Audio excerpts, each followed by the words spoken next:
The content you're about to hear may be graphic in nature. Listener discretion is advised.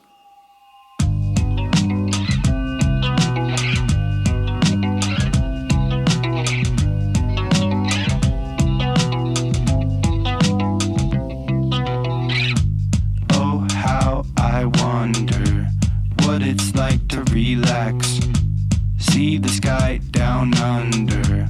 Hope my plans collapse. Oh, how I'm under the surface of my tears, falling down asunder the meaning of my years.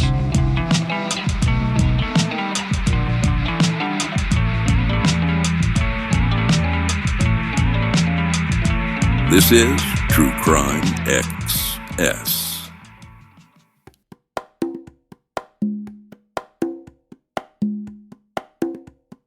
But this is going to be part 2 of our interview with Catrina. And where we left off there was her aunt's case. Like, she's the namesake of someone who was written off as a cocaine overdose, but she was found in the trunk of a car. And, you know, it's an old case. This case goes back to 1985 to Dallas, Texas. What did you think of sort of the story we've covered so far? I'm familiar with the case, and it's really sad. And sort of speaking with Catrina, the niece of the victim, it really brought a lot of things to light, and it's a little different than what I'm used to. Catrina, that we're speaking with, who is the niece of the victim of the crime, she didn't actually know her aunt. She was deeply affected through how it affected her mother, right? Who was the victim's sister. The case to me is you've got a young woman who she basically was going out of town, and she had borrowed her boyfriend's car, and then the car was found sitting in an alleyway, and someone had noticed it, and the police got involved. I know there's an official account, and then there's some ambiguity between what really happened and what was stated to have happened. But ultimately, they checked the trunk of the car, and Catrina is in the trunk of the car. Her death is basically chalked up to a suicide or an overdose. And, we find out that her toxicology report after her autopsy indicated that she didn't have any drugs in her system, right? And so she didn't overdose. I don't really see how that's possible if the tox is clean. And then you don't commit suicide and put yourself in the trunk of a car. You and I have come across these cases over the years where, whether it's a missing person that's never been found or it's a questionable discovery of human remains, we kind of look at it and we go, all right, well, something accidental could have happened here. And the accident, whoever witnessed it or was a part of it, they sort of panic. And this case, it's really difficult for me to see it that way. I mean, she had no drugs in her system, so if she didn't overdose, I guess there are other types of accidents that could happen. Because when we talk about stuff like that, I always imagine people partying in their head while they're high, and somebody overdosing, right? Yeah, we've talked about that at length on here. But I think maybe there could be other ways that people could accidentally die while hanging out, and people not wanting to have authorities involved for various reasons.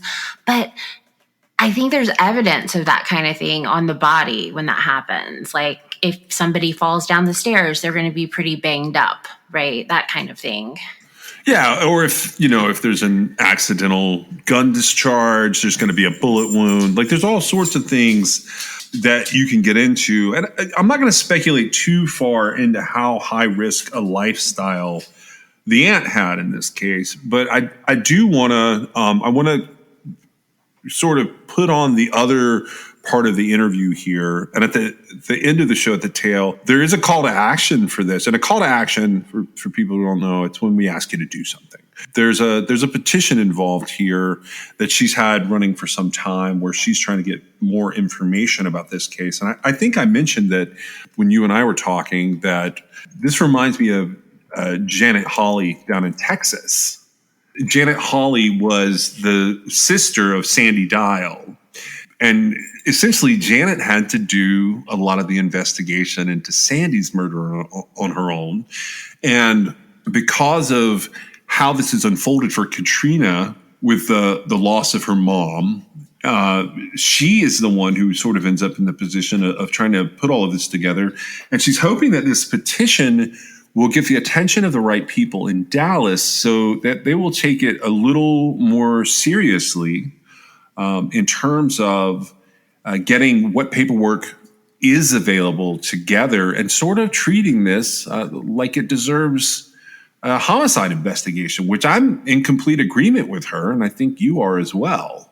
I agree. I do. I agree that this never should have been dropped like it was, regardless of what the reasoning was. Unless I'm missing some pretty substantial pieces of information, which, I mean, I guess is possible, but I don't think that's the case. Unless I'm missing some pretty substantial pieces of information, they just let it slip through the cracks, in my opinion. Yeah, so this is one of the first times I can confidently say that either through incompetence or malfeasance, somehow this case was not investigated properly at the time. And I think I get a really good perspective, even though there's some distance between the two Catrinas, Catrina we're interviewing and Catrina the victim. I do think this is a really good perspective, and it's sort of a neutral perspective in some ways of how crime affects not only the victims, who in this case, she lost her life, but also affects the families sort of through the years, generationally.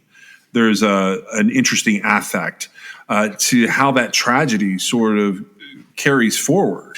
So let's listen to the rest of this interview now, and then we'll be back at the end of the show to talk about some other stuff. Where we left off in what's either the last segment or the last episode is pointing out that this clearly, toxicology-wise, is not a cocaine overdose that your aunt has died of in 1985. Correct.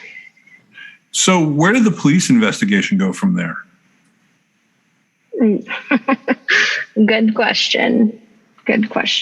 I'm going to guess nowhere. I think you're correct.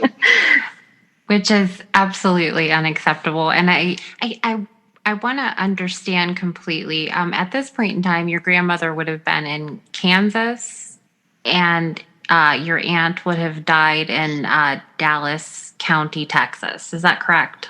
Yeah, Dallas County and city, yeah. Okay, so there's some distance there as far as her being able to, just walk into the police station and talk to them about it, right? Because she got one. I think that in the article in the newspaper, it said that when they had spoke with my grandmother, she had stated that she didn't know what my aunt was doing since she left Kansas, which I think was misleading. I think that they told her daughter died of a cocaine overdose. And it was more like I guess I don't know what my daughter's been doing since she left Kansas type of reaction. Because I know my grandma and I know how she says things and words things. And that is not something she would have disclosed that way. And I think that the reporter writing it, whoever that was, just worded it to their, right. It was their understanding of the narrative. I completely understand. If you've got it, so the police are saying we have a cocaine overdose, completely disregarding how she was found, because at the very least, somebody had to have put her there. That's illegal regardless. Not right? That it matters whether she died of a cocaine overdose or not. It's still illegal to put a body in a trunk. Right. And I think that, that is sort of my thinking. Even, and your aunt's toxicology report came back that she did not overdose from cocaine. And in my mind, that, I mean, it is important to know that, but even if she did, there's still a crime happening here. Amen. Exactly. And it is outrageous to me that it's not being treated that way. And I feel like regardless of who you are, and regardless of whether you have somebody from, like, you know, anybody advocating and kind of speaking out to, you know, have your case investigated and solved, there's stuff in this situation that should have led investigators on their own to think we need to look into this further. And, you know, it doesn't even come out until you find out that, you know, her toxicology report didn't reflect any sort of overdose. Well, correct. Normal, young, vital, healthy women don't just die. I mean, exactly. And it was noted, she had no like health issues, no health concerns, no type of disease or cancer or anything like that would have caused her death either. I feel like law enforcement coming from the perspective that like they can sort of write this off, which is what it sounds like has happened, you know, into the inevitable, because you're the reason if something's going to happen that it's going to happen. It's not like anybody's going back and doing this because they're law enforcement and that's what they should be doing. And to me, that's absolutely ridiculous. They should be very, very concerned that even though it has been almost 40 years, that in 1985, this young woman ended up in the trunk of a vehicle. Well, she actually lived across town as well.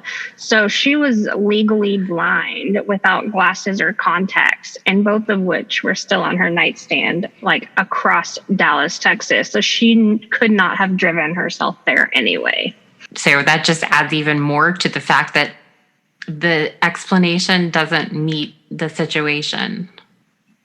Exactly. So many like wrong turns here. It's unbelievable.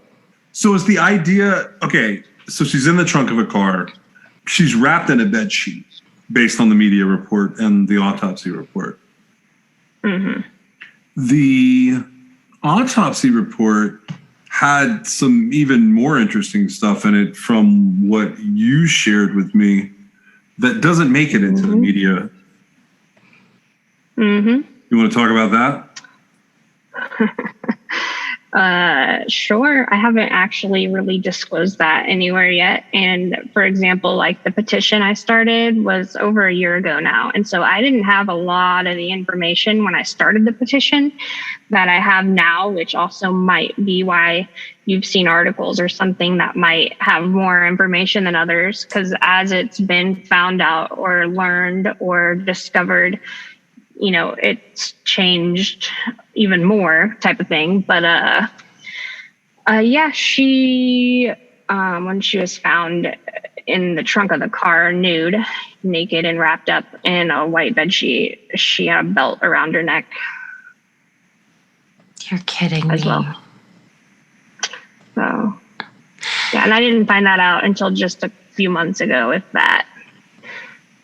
And so that's just even more obvious that she didn't overdose on cocaine. I mean, I don't think it was her cause of death, though, either, which is even more confusing. I mean, it just leaves you with so many more questions than answers.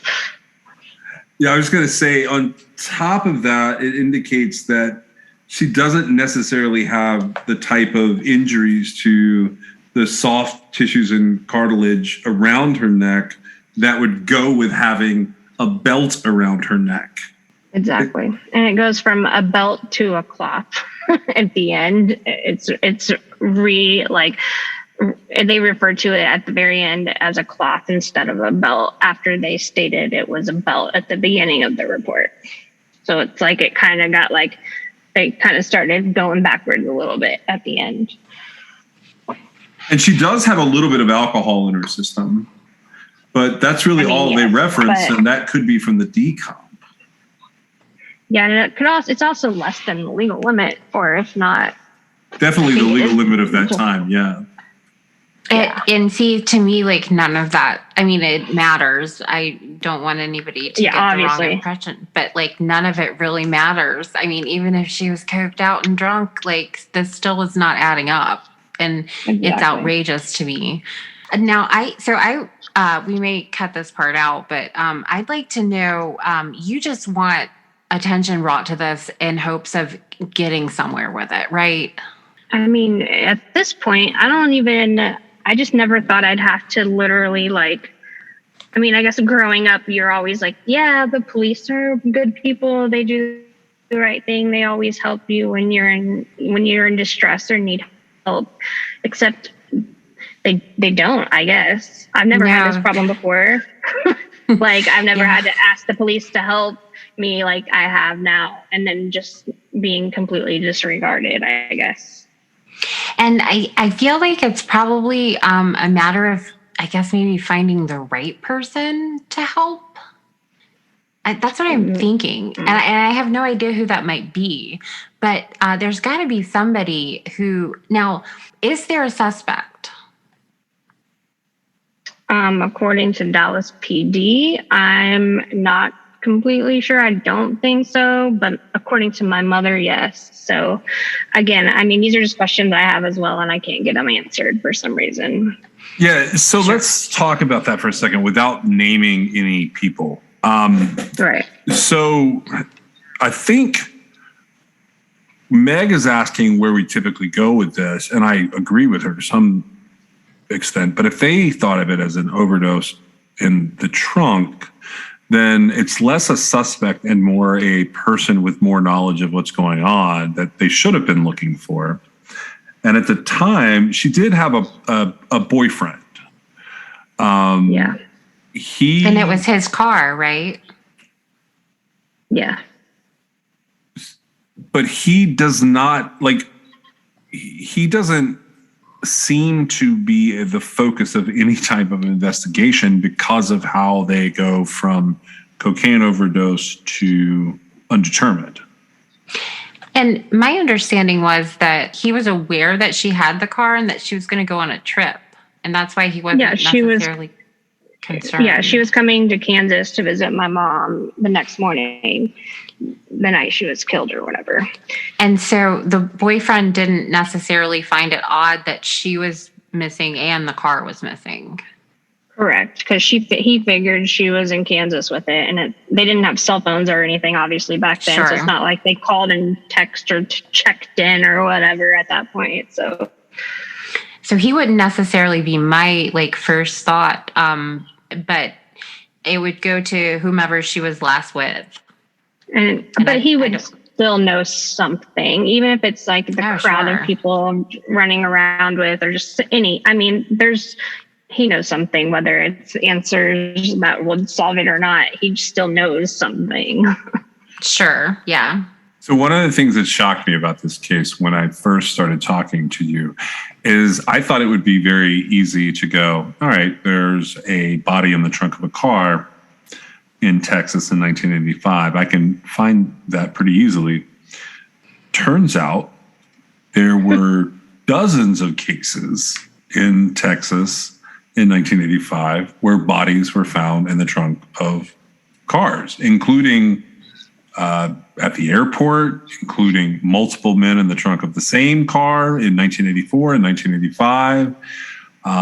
What's interesting, though, is when you start digging into this case, there was a lot of information about those other trunk bodies and the grand jury indictments and the investigations by multiple agencies. For some reason, this one case just goes completely under the radar. Did you ever get the sense, and then I want to talk about something that was going on between your mom and her. Did you ever get the sense that maybe people thought Catrina was up to no good, and that's a reason to discount her? Oh, absolutely. Definitely. And she might have been regardless, but she's still a human and still needs, justice regardless.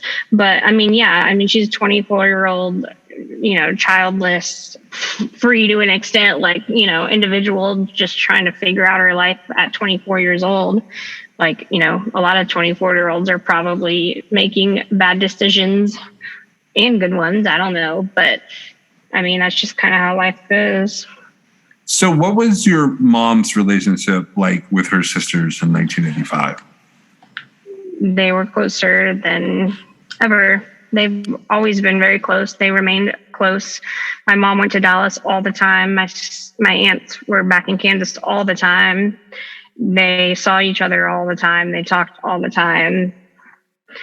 At least my mom and my Aunt Catrina did. Joanne was a little bit more, I think, aloof and distanced, like herself personally a little bit.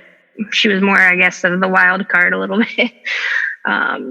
But my mom and her the oldest one, Catrina, were, that was her idol. Quote from her, not me. I don't think we addressed this here, but I saw it in one of the articles, maybe over at the Unsolved website that I had pulled up on this. They talked a little bit about sort of the day or two prior where there was an argument between your mom and Catrina. And essentially, there was a hang-up phone call. I don't even know that kids really understand what it is to be hung up on today. Do you? I know, it's crazy. Do you remember the big heavy phones in like relatives' houses or your house? Okay. Oh yes. And even the flip phones, you get mad at someone and just snap that thing shut, like screw you. All angrily. No, my mom and her got into an argument the last time they spoke, and my mom hung up on her, which is pretty common with sisters. And then that was the last time she ever spoke with her, and then never saw her again. And then a week later found out she had been killed or died or whatever they called it then. How much do you think that last interaction between the two of them affected your mom going forward from then? I don't think it is even a question. I know it affected her more than anyone could probably imagine. Again, she was pretty sensitive and really wore her heart on her sleeve. And that pretty much is probably been her biggest life regret for her entire life. Do you know, and this might be personal, but what was the fight about? I'm not even really sure. To be honest probably with you. Nothing of like relevance to what ended up happening. No, it was pretty common. They'd fight sometimes. I mean, my mom just figured she'd see her when she got here or whatever. Sure. Yeah. No, again, my mom liked to argue quite a bit, to be fair. And I know we've addressed that, but she was a feisty one. So referencing back to the body discovery and also I think Stories of the Unsolved, you talked to those guys at some point and they put out a nice article that I'll include in the show notes for folks who just want to read this in a more linear fashion. They pull from one of the newspaper articles I have here, and it like gives the briefest blurb about this, about your aunt.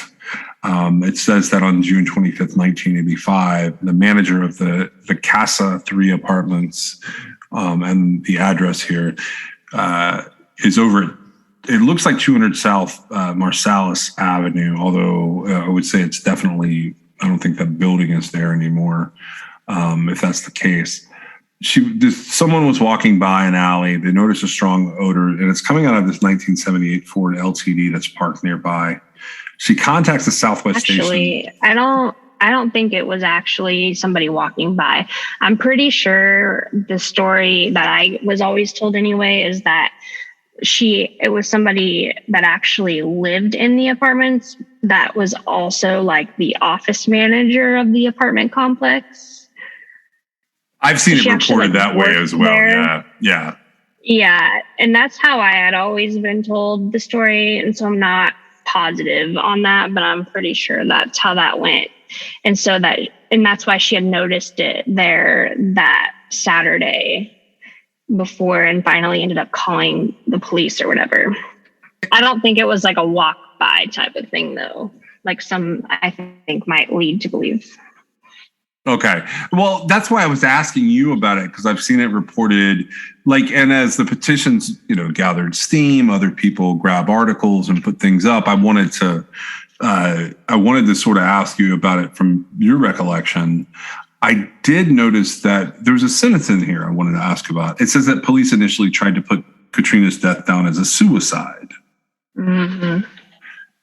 And later it was deemed to be an unexplained death. So was the idea that she got in the trunk of her boyfriend's car and For real. strangled herself? I know where you're going with this. I know. And then wrapped herself in a bedsheet like a burrito and then somehow managed to lock herself in the trunk. Yeah, that's what I'm picturing. Totally makes sense. And then just sat there until she died or something. That's definitely like a way to torture yourself if you really want to go out and in the worst way possible. Because I'm pretty sure Literally. that June 1985, Dallas in the trunk of a car, you could only get hotter than that if you were like somewhere in South America. Exactly. Or the surface in the of the freaking sun. Rainforest. Yeah. Well, so clearly that didn't happen. And I'm going to say it's got to be incompetence, because I don't even know that you could get there with malfeasance. I mean, it's just not logical. It's not a logical conclusion either way, even when they switch to undetermined. And it's still not logical whether you're in law enforcement or if you're just regular old Joe off the street. Like, nobody would come to that conclusion whether they were an expert on the matter or not. Right. It's just not something that's going to happen. And so, that's really where everything starts failing. And that's right after it happens. This brings us to the point where there is like a couple of mentions online of an investigation. I will say that investigation to me looks like a single incident report and an autopsy report. Does that sound right to you? Mm-hmm. And even the investigation that was done is very minimal. Yeah. To put it like strongly even. Yeah, I totally agree with you. And we ran into this one thing that I'm still looking for, this one piece of information, but I want to clarify that we included in this part of the story. I want to clarify with you. So there's the boyfriend who has this Ford LTD that she's found in the trunk of. And then there's someone they reference who they call him Pee-wee. And they indicate that your aunt and Pee-wee were close friends. And it's alleged that Pee-wee had a crush on your aunt and some of the stories that people are putting out there now. Mm-hmm. So your mom, without using any real names, did she know the identity of the boyfriend? And we're going off of the fact that these are two different people, because some people have assumed that they were the same, but these technically, as far as I know anyway, are two different people, the boyfriend and Pee-wee. And so the identity of the boyfriend in particular, she did not know exactly who that was. But if she was found in his car, the police should know who it was. Well, they should know. That doesn't. They should, but they won't answer. Oh, really? Yeah, they won't answer the phone or answer the question or anything for that matter. I can't. Like, it's a pretty simple question to ask, and you'd think a simple answer to get an answer to, but like, it's apparently not. Our thing was, when we first started talking, who is the boyfriend, and like, can we confirm his identity? And then who is Pee-wee? Is he different than the boyfriend? Which I stand on the fact that I think he's different. Otherwise, I don't think it would be a question. If he's also the boyfriend and they have the plates on the car, all those things, there's no reason for Pee-wee to be a question mark. So he's got to be a different person. It is a different person. Yeah, for sure. And we do have like some suspicion of who maybe Pee-wee could be. Yeah, my mom knew who Pee-wee's real name is. And that's someone that you've done, I'll call it a deep dive on his background. Mm-hmm. Have you ever talked to him? No. Is he alive?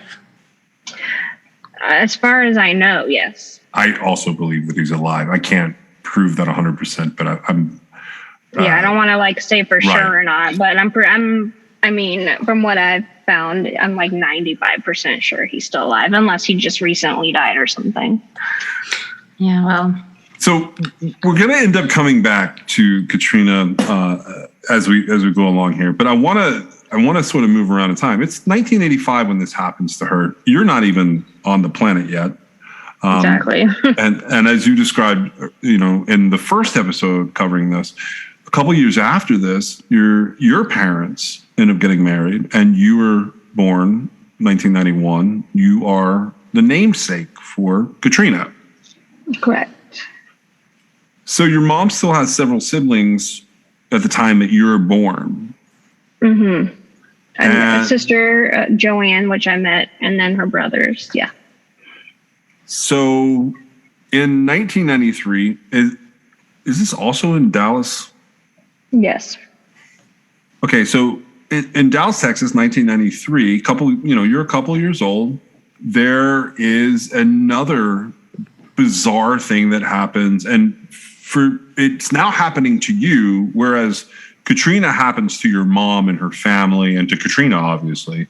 Mm-hmm. But now you're here. You're in your mom's custody and care. Were your parents divorced at that time, or is it a little later? No. This is at this point, my mom and dad are happily married or whatever, and then my Aunt Joanne is murdered, and then at that time is when things start really shifting in the family dynamic, and my mom is back and forth between Dallas and Kansas so much for the trial and the prosecution of this case. And I'm only 2, but I usually stay in Kansas with my dad at this point, and my paternal grandmother helps my dad take care of me while my mom is back and forth so much. And of course, she's got like a full-time job and a career and everything as well. So she is caught up in the middle of this trial and this prosecution as well, and then has a newborn or a couple-year-old baby, and it's just chaos at that point. Yes. So what happened to your Aunt Joanne? She had her throat slit with a broken beer bottle in a motel room. And was it by someone she knew, or was it a stranger?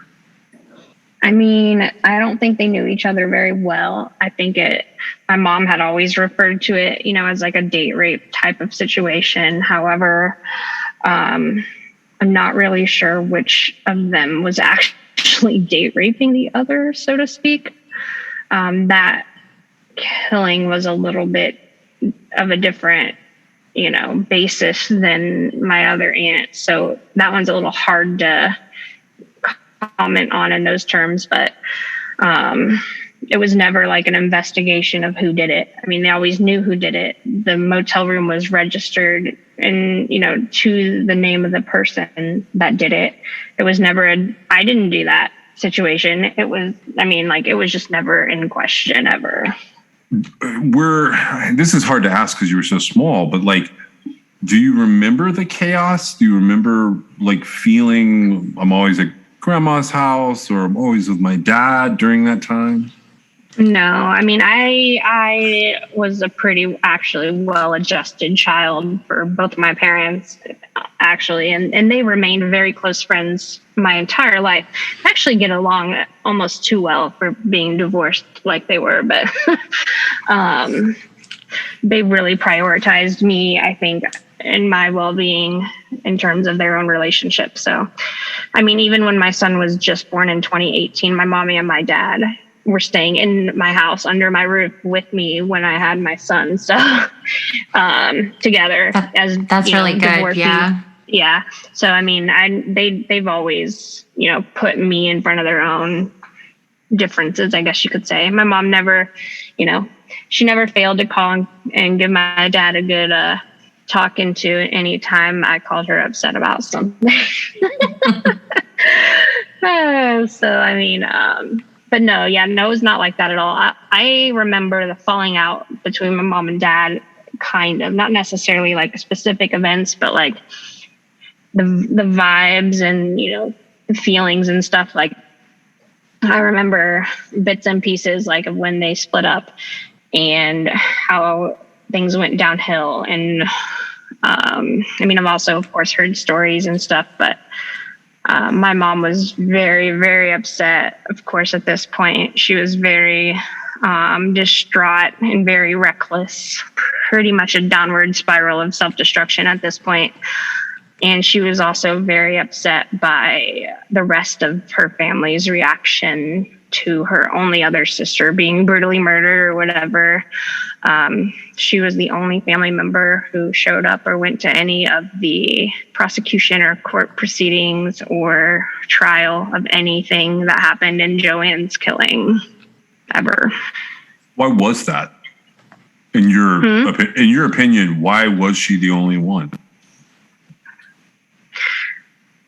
I honestly don't know, but I mean, it still kind of seems that way to this day with other family members. But so with your Aunt Joanne, her murder, it was not a mystery. It was a situation that unfolded, and it sounds like to have your throat slit with a beer bottle, it's probably out of some sort of anger or something like that happening. And so it's a completely different situation than with your Aunt Catrina, but your mom has now lost two. I assume that they were probably, frenemies, but also like best friends because they are so close in age and sisters, right? I mean, yeah. And so she's lost a big chunk of her world, and I assume a huge chunk of her world for sure. And she's probably feeling like really powerless at that point, especially if she's not getting support from the family, the other family members. And maybe they just couldn't handle it. I have no idea, but it seems like she would be like really alone, and that would be a really hard thing to go through like that, because she's traveling back and forth, leaving her small child, trying to watch justice unfold for one of her sisters. And that it's got to weigh on her mind that she lost her other sister and the investigation is, not happening, or whatever her frame of mind was at that time. So I imagine all that was really hard. Yes, yeah, for sure. And also, like, I know that in Joanne's case, it is known to be, I think, viewed more as a maybe she kind of had it coming, or, maybe she should have been more careful after what happened to her first sister type of, I think, view is what people were kind of seeing it as. That's really unfortunate. Is that in her circle or in the family circle? Is that like from Texas or Kansas? From the whole family's in Kansas, from the Kansas version, yes. Family members kind of thinking that. Okay. And I can sort of see that, but I also have a very strong sort of opinion that a victim is a victim is a victim, right? Exactly. And so I feel like that would have been a really hard thing for your mom to have to say, well, she's still a victim. And, as far as having it coming, that it's unfortunate that it would be seen that way. There's no excuse for that, truly. I mean, there's probably some things she could have done differently to prevent it, sure, but nobody knows that's going to happen or sees that coming, Well, sure. And so that case went through the court system, and did the person who did it, were they sentenced and everything? Yes.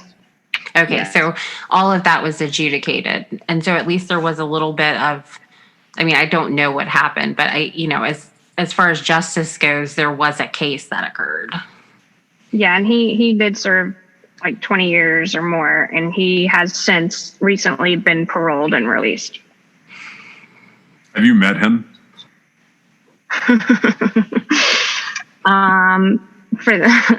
For the sake of the law, no. Because of how complicated things can be when someone has been convicted, and therefore, if they're on parole, probation, etc., exactly, they're not allowed to have any interaction with victims' families. But do you have an impression of the person who killed Joanne? Mm-hmm. Yes. And have you been? I assume, knowing how you come across, you're pretty curious. What is your impression of him as a person now? I mean, I don't really have any hard feelings. When I had initially learned that he had been released, I wanted to be like, that person that was pissed off, like, hey, why did you do this, asshole? Kind of the thing, but it wasn't like that. There was no defensive stance. There was never an argument about it. It was this person did this and they admitted to it and took responsibility for it. And I guess in the eyes of the law, they did the crime and then they did the time and they paid their dues to society and now they are able to move on with their life, I guess, basically. Do you feel like your family has been able to do the same thing? Well, most of them are dead now. My grandparents have since passed away, which were a huge part of this. And then my mom, of course. The only people left really are her brothers, and they don't have any interest at all in any part of any of this, unfortunately. Do you think, I kind of assume that there's not thought to be a connection between your two aunts' deaths? I mean, it's a good way to think of it. I've thought of it that way, but no, I don't believe there is. Okay. What is like the best case scenario with your Aunt Catrina's death right now? Like, what is the thing? I know Meg talked about different people, but like, what is the thing that you need the most in order to proceed in your own investigation? Is it the name of suspects? Like, what is like your next step? Well, things have shifted a little bit since I had initially started this little quest, I guess. But at this point, I feel like it would probably, be a win if I could actually get some type of acknowledgement or accountability. I mean, ideally, an apology, would be nice to hear. Not that it would really fix it at this point anyway, but any type of information or communication. I feel like, when I ask about it ever, I get the feeling like it's like, well, why do you want to know? What's it to you? Why do you care? Like, this is an ongoing investigation and we can't give you anything except that it's not an ongoing investigation. It never was really. So like, it's just kind of stuck in this gray area where there's no yeses and there's no nos, but there's also nothing in between. Do you feel like the people you're talking to are taking this matter seriously? Seriously, I mean, I guess it's kind of just a serious matter in general, but I feel like maybe they are kind of trying to do to me what they did to my mom, but I guess seeing it done to my mom once again has kind of made me pretty much like a pushbacker. Like, nope, seen you do this before. It ain't happening here. Kind of a thing, and I've come to the conclusion that really, like, if they don't give me answers, to be completely honest with you, I can find them myself. And I have so far.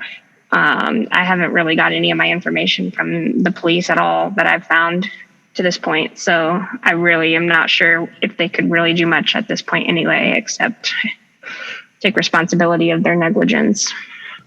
And we've talked about in a lot of cases, especially cases that are, just shy of 40 years old, when things are being held back and information is being, kept away for whatever reason, it's really kind of pointless at that point because so much time has passed. I mean, I just feel like sometimes when the older cases are, being said to, you can't have the information because we're not investigating it.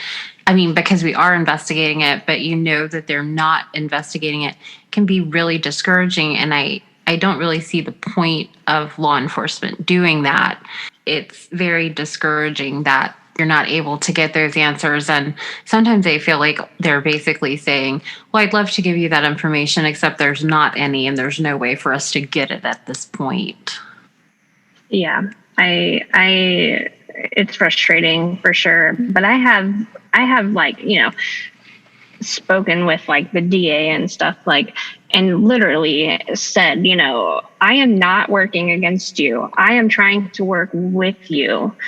I am trying to give and get information to help this case be solved. I'm literally like doing the hard part for you and trying to just hand this over to you to do it. Like, there are obviously some things that I can't do that they can or have the power to. And so, yeah, it's frustrating because I'm not really sure why they would see me like as, I guess, working against them as opposed to with them, but they will not work with me whatsoever. I think that it has to be that they're afraid that you're going to like realize what's not there, which would be, what should be there. But it's not necessarily the people you're talking with now. It's not their fault. It's the whole system. It's the people that were not doing what they should have been doing, 35 years ago. Yeah. However, I agree with that to an extent, but also like, for example, I think that because it was so negligent in the beginning, you would think now with and how advanced like technology and even DNA and stuff has gotten, it'd be so much easier to just do it now. Like I think so. Yeah. And I know for a fact, and it's been confirmed, that they do still have evidence for this case. And so why they won't communicate or answer me when I ask about getting the DNA from it tested is just infuriating and simply beyond me, and I don't understand it. Well, they may need some guidance on it, I guess, because the way to do that is what you're doing, which would be to get the word out and get some attention on it, and that way, in a nice way, sort of encourage them. Yeah, exactly. Except like I don't really know what else to even do because I've actually legitimately really tried to work side by side and communicate for like a couple of years now, and it's just going nowhere. And it's I'm not trying to end up like my mom or something and like just have it eat me from the inside out. Like I'm not really one to like, okay, let's wait another year and see what happens. Like my time is valuable for me personally, and I have children of my own that I don't like, my time being taken from them either. So at this point, it is kind of personal for me. Well, sure. In a lot of ways in regards to that. And I don't appreciate the way that they've really given me the runaround and wasted my time. Well, it sounds like that, you've got your attitude is really good. I have no idea what mine would be in this type of situation, but, I want to commend you for that because you're definitely taking the right approach. And it seems like, we'll see. I'm going to think about this now that I've spoken with you, and John will as well. And we'll see what we can help do to, besides getting the story out, like maybe who else we could contact about it. And who knows if it'll get anywhere, but you are absolutely in the right. Your Aunt Catrina deserves justice, just like everybody else that has had something terrible happen to them. And I really hate it that you're having to go through this. It was outrageous when I initially saw your petition that you had put out and the other coverage that it's gotten. It's unnecessary, and it really is just terrible. Yeah, it's frustrating, but I'm trying to remain, positive, I guess. Yeah. And diligent, yeah. Yeah, I mean, I'm also very like direct, I guess. And it might come off as a little confrontational sometimes to some people, but I mean, I'm not really trying to beat around the bush either. And I know that that's pretty much all I've been or experienced this far. And so I'm just like trying to get somewhere, anywhere at this point. Well, I find it fascinating that like there's a lot of forensic genealogists out there right now, and a lot of like cold case folks when it comes to missing people and unidentified people. There's like the N.A. Doe Project. Plus, you have the other side of that coin, which is like the Innocence Projects and all of the iterations of that. But there's not as many resources when the cops just sort of decided a thing 37 years ago that they didn't follow up so much on. And I think that part, that's something, it's interesting, but that's a need that could be addressed when it comes to these barely homicides. I mean, and that's not in terms of the case. The case is clearly a homicide, but in terms of paper, they barely allowed it to be the homicide that it was. And that's why it's so difficult to get any help with it, is because technically, if anybody does contact the police about it, they will tell them that it is not technically classified as a homicide.